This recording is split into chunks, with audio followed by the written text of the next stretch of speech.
Association of Health Care Provider India Manipur chapter gi President amadi Secretary anina haukiba August mangada thorakpa notice na PMAJY gi makhada private hospital singda fanglamba khudong chaba adu laingak na pigedaba Senpham sing matam chana pithoktabana maram oiraga August 13 gi PMAJY gi khudong chaba si leplagani hairibasi dialysis tawriba kidney patient singi oinadi awabada awaba pibani maramaduna laingak na PMAJY gi toliba private hospital gi Pipham Thokpa Senpham Pithokpiyu haina All Manipur Kidney Transplant Patients Welfare Association na laingak ki pukning chingsilakli association asina thadораkiba video clip amada association gi members singna phongdokrakpada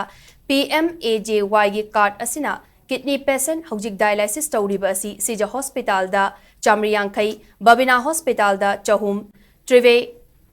Trevi Hospital da Kuntra ISDS Hospital da Taradagi Taramanga Fauba Amadi Atay Private Hospital Karada Card Asina Chawna Kudong Chaba Piribani Kidney patient sing ayambana Lairabagi Pankai Makha Dalaybani Masigi Manungda Relief Camp Talayba Patient Su Yauri Karigumba August Taraga Taruktagi PMAJY gi card na dialysis tawba lepkrabadi kidney patient sing masana achangba Senpham sing puthokpa ngamdabana patient kaya gi punsi tamba ngamdaba fibamda leirakani maramasina kidney patient sing gi awaba si khangbiduna private hospital singda PMAJY gi Pipham Thokpa Senpham laingakna athubada pithokpiduna kidney patient sing gi thawai kanbiu All Manipur Kidney Transplant Patient Welfare Association gi maikaidagi Athubada, Manipur gi Governor, Manipur gi MP Singh amadi Mari Lainaba Singda Memorandum Pisinduna Taknaragani Hainasu Fongdurakli.